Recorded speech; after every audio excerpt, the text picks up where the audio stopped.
আমরা এখন এই ধানসিমলার মণিপুর জঙ্গলের মধ্যে রয়েছি। এই জঙ্গলে দেখুন, আমি দেখতে পেলাম জঙ্গলের মাঝে একটা বড় দেউল রয়েছে। আমি এখন এই জঙ্গল বরাবর যাচ্ছি, গঙ্গাধর মহাদেবের মন্দিরের কাছে চলে এসেছি। জঙ্গলে বেশিক্ষণ দাঁড়ানো যাবে না, একটা লোক প্রাণী কেউ নেই, কিছু হয়ে গেলে কাউকে ডাকতেও পারা যাবে না, এমনই পরিস্থিতি এখানে। সকলকে মহাশিবরাত্রির অগ্রিম শুভেচ্ছা জানিয়ে শুরু করলাম আমাদের আজকের এই বিশেষ শিব অন্বেষণের উপস্থাপনা। অতীতকাল থেকেই বাঁকুড়া এক বিশাল শৈবক্ষেত্র। এই জেলার আনাচে কানাচে যেমন রয়েছে বহু প্রসিদ্ধ শৈব দেবালয়, তেমনই রয়েছে কালের গর্ভে বিলীন হয়ে যাওয়া বিশিষ্ট কিছু শৈব স্থাপত্য। এই ভিডিওতে আমরা খোঁজার চেষ্টা করব সেই প্রকার এক বিলুপ্ত দেবালয়ের অবস্থান, আর সাথেই দেখব বর্তমানে কোথায় পূজিত হন সেই মহাদেব। সঙ্গে থাকছে কিভাবে সড়ক পথে বা রেলপথে এখানে আসবেন সেই সমস্ত তথ্য। তাহলে সঙ্গে থাকুন শিব অন্বেষণের এই বিশেষ পর্বে আমার সাথে।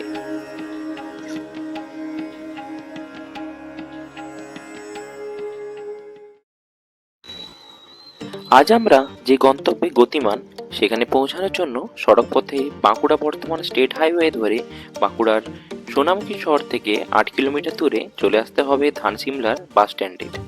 সেখান থেকে এবার বাঁয়ে ঘুরে বীরসিং যাওয়ার রাস্তা ধরতে হবে। পথে ল্যান্ডমার্ক হিসাবে পড়বে ডিভিসির একটি ক্যানেল। এখানে কিছুক্ষণ শান্ত জলরাশি দেখে এবার ব্রিজ পেরিয়ে চলে আসতে হবে জঙ্গলের অভ্যন্তরে। এবার কিভাবে বাকি পথটুকু আমরা যাব সেই রাস্তা একটু পরে আপনাদের জানাচ্ছি। হ্যালো বন্ধুরা, welcome to a new episode of Bong perceptionist. আজ আমরা ঘুরে বেড়াচ্ছি ধানসিমলাল এই জঙ্গলের মধ্যে। এখন শীতের প্রায় শেষ সময়। কিছুদিনের মধ্যে এই বনগুলোতে পলাশ, শিমুল এসব ফুল ফুটে থাকবে, লাল হয়ে থাকবে এই জঙ্গল। অসাধারণ লাগছে এই জঙ্গলের মধ্যে। কিছু খোঁজার জন্য এসেছি জঙ্গলের এই মধ্যবর্তী জায়গাটি, দেখি খুঁজে পাই কিনা, পেলে নিশ্চয়ই আপনাদের দেখাবো। শাল, মহুল, পলাশের এই জঙ্গলে এখন ঝরা পাতার মরশুম। দিব্যি লাগছিল এই জঙ্গলের মাঝে ঘুরতে। কখনো পাকা রাস্তা, কখনো বা কাঁচা রাস্তায় নেমে চলতে লাগলাম আমাদের অভিষ্টের লক্ষ্যে। জঙ্গলের মাঝে লাল মাটির রাস্তা দিয়ে কিছুটা যাওয়ার পরই দেখলাম অবাক করা এক দৃশ্য। অরণ্যের অভ্যন্তরে বৃক্ষরাজির মাঝে দেখা যাচ্ছে প্রাচীন এক দেউল। দাঁড়ালাম সেখানে। এই দেখুন বন্ধুরা, আমরা এখন এই ধানসিমলার মণিপুর জঙ্গলের মধ্যে রয়েছি। এই জঙ্গলে দেখুন, আমি দেখতে পেলাম জঙ্গলের মাঝে একটা বড় দেউল রয়েছে, প্রাচীন এক দেবালয়। এখন পরিত্যক্ত অবস্থাতেই রয়েছে। তো আমরা গাড়িটাকে এখানে রেখে একটু জঙ্গলের মাঝে হেঁটে দেখে আসবো এই বড় দেউলটা বা এই মন্দিরটা কিসের। শুনেছি এটা মণিপুর জঙ্গলের বাবা গঙ্গাধর মহাদেবের একটা মন্দির। তো চলুন দেখে আসা যাক বন্ধুরা। আমি এখন রয়েছি সোনামুখীর ধানসিমলার মণিপুর জঙ্গলে। এই মণিপুর জঙ্গলে রয়েছে বাবা মণিপুর গঙ্গাধর মহাদেবের একটা পুরো ভুলে যাওয়া মন্দির, অতি প্রাচীন মন্দির। দেখুন আমার পিছনে রয়েছে, দেখাবো মন্দিরটা। তো এই মন্দিরটা একটা দেউল শ্রেণীতে তৈরি, কিন্তু বর্তমানে জঙ্গলের মধ্যে পরিত্যক্ত। এই দেখুন আমি পুরো জঙ্গল এরিয়ার মধ্যেই রয়েছি, বাইক নিয়ে এলাম। তো জঙ্গলের একদম মাঝ বরাবর অবস্থিত এই দেউলটা, যতটা সম্ভব দেখানো যায় আপনাদের দেখাবো, এবং বর্তমানে এই মন্দিরটি ধানসিমলার কোথায় রয়েছে সেটাও দেখাবো। চলুন একটু দেখে নেওয়া যায় এই পোড়া দেউল। বন্ধুরা, আমি এখন এই জঙ্গল বরাবর যাচ্ছি, ধানসিমলার এই মণিপুর গঙ্গাধর মহাদেবের মন্দিরের কাছে চলে এসেছি। এখন শীতকাল বলে একটু এই ঝোপঝাড় জঙ্গলটা একটু কম, তাই আসতে পারলাম। এই দেখুন, এই সেই প্রাচীন দেউল।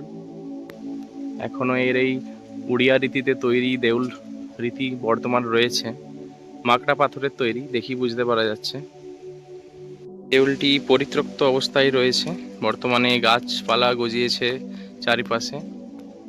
যতটা সম্ভব দেখাতে পারি আপনাদের দেখানোর ট্রাই করছি। এই হচ্ছে দেউলের এই বর্তমান পরিস্থিতি। চলুন একটু ভিতরটা দেখে আমরা তাড়াতাড়ি বেরিয়ে যাব। এই দেখুন প্রচুর প্রস্তর এখানে পড়ে রয়েছে। আগে হয়তো এখানে সিঁড়ি ছিল, এখন কিছুই নেই।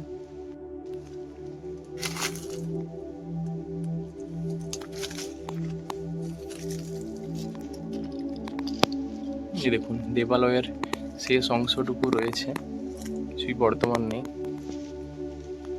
বাইরে থেকে যতটা সম্ভব দেখানোর ট্রাই করছি। এই দেখুন সেই দেবালয়।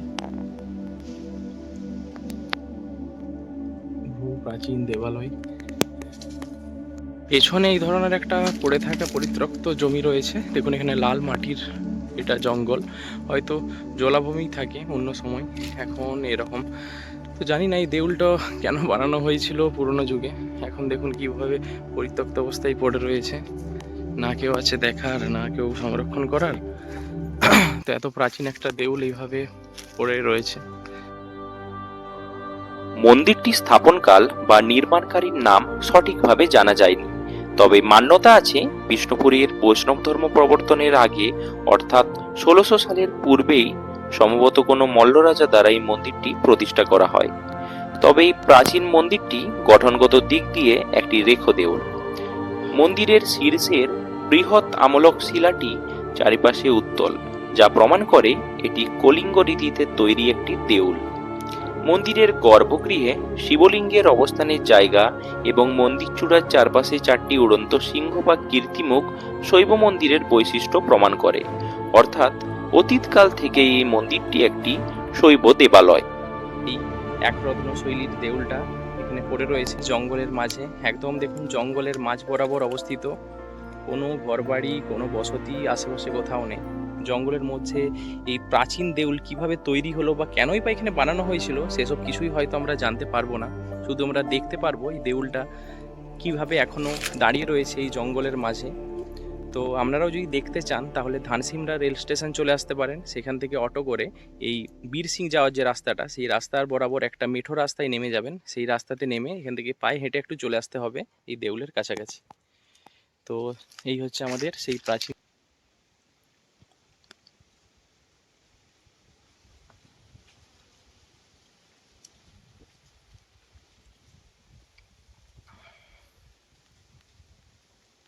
এই ধানসিমলার প্রাচীন বাবা গঙ্গাধর মহাদেবের মন্দির দেখা হয়ে গেল। আমরা এটা দেখে এবার আমরা বেরিয়ে যাচ্ছি।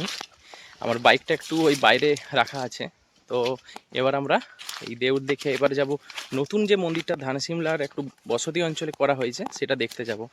তো টাটা করে দিলাম, কি আর করার আছে, জঙ্গলে বেশিক্ষণ দাঁড়ানো যাবে না, একটা লোক প্রাণী কেউ নেই, কিছু হয়ে গেলে কাউকে ডাকতেও পারা যাবে না, এমনই পরিস্থিতি এখানে।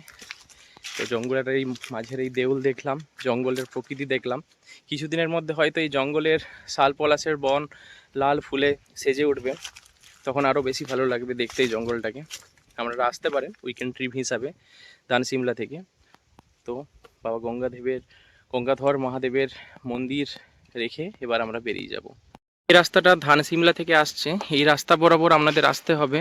এই দিকে বীরসিংহের রাস্তা চলে যাচ্ছে, সেই দিকে না যেয়ে মানে প্রথম এটাই পড়বে, এই মোড় মানে দুটো মাথার মোড় পড়বে, একদিকে এদিকে চলে যাবে বীরসিংহের রাস্তা, আর এই দিকে একটু সামনে যে আরেকটা ডিভাইড হচ্ছে সামনে রাস্তা লাল মাটির, এদিকে ঢুকে যাবেন। একটু যাওয়ার পরই এই সাইডে মানে দেখবেন ওই বাবা গঙ্গাধরের ওই প্রাচীন মন্দিরটা দেখতে পেয়ে যাবেন। জাস্ট এই সাইডে একটু এগিয়ে গিয়ে লাল মাটি বরাবর তার মানে ডান পাশে পড়বে মন্দিরটা, এই দিক দিয়ে চলে আসতে পারে। এই যে লাল মাটির দেখুন রাস্তাটা সামান্য দেখতে পাওয়া যাচ্ছে, এদিকে এগিয়ে যাওয়ার পর এদিকে ভাগ হয়ে যাবে লাল মাটির রাস্তা, তার ডান সাইডে এই সাইডে কিছু এই দিকটাই করে পড়বে ওই প্রাচীন মন্দিরটা।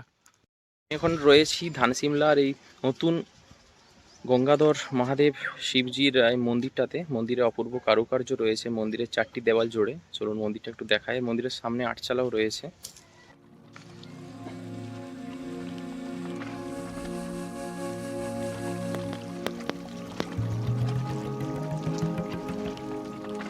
ধানসিমলা গ্রামের বাসস্ট্যান্ড থেকে 500 মিটার ভেতরে প্রতিষ্ঠিত হয়েছে নবনির্মিত গঙ্গাধর ভোলেনাথের মন্দিরটি। মন্দিরটি আধুনিক রীতিতে আটচালা শৈলীতে নির্মিত।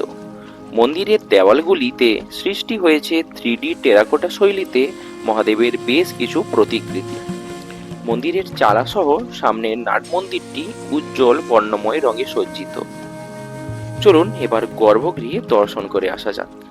প্রথমেই আমরা মন্দিরের গর্ভগৃহে মহাদেব গঙ্গাধর শিবের দর্শন করলাম। এখানের গর্ভগৃহে 2টি শিবলিঙ্গের দর্শন পেলাম। হয়তো একটি শিবলিঙ্গ প্রথম থেকেই প্রতিষ্ঠিত ছিল, পরবর্তীকালে জঙ্গলের প্রাচীন মন্দির থেকে আরও একটি শিবলিঙ্গ নিয়ে আসা হয়েছিল, তাই বর্তমানে 2টি শিবলিঙ্গের অবস্থান এখানে দেখতে পেলাম।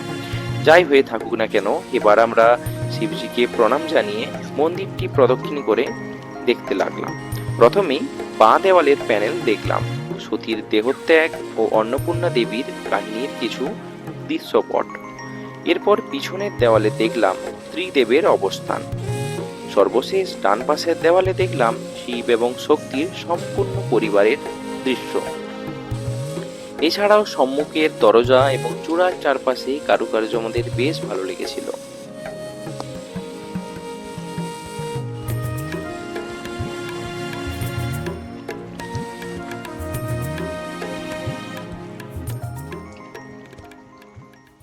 এবার ধানসিমলা আসার ট্রেন পথটি আপনাদের একটু জানিয়ে রাখি। ধানসিমলা গ্রামের এক প্রান্তে রয়েছে ধানসিমলা রেল স্টেশন।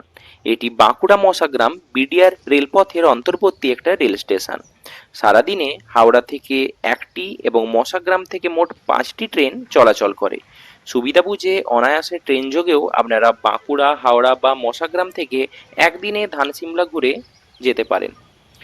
আপনারা এই ধানসিমলা রেল স্টেশনে নেমেও এই মন্দির দুটি দেখে নিতে পারেন, এখান থেকেও আসতে পারেন। ব্যাস, এখানেই শেষ করলাম আজকের ভিডিও। জঙ্গলের ভেতরেই শিব অন্বেষণের ভিডিও আপনাদের কেমন লাগলো অবশ্যই জানাবেন। ভালো লাগলে লাইক, শেয়ার এবং সাবস্ক্রাইব করে পাশে থাকবেন। দেখা হচ্ছে নতুন কোনো ভিডিওতে। আজকের মতো বাই।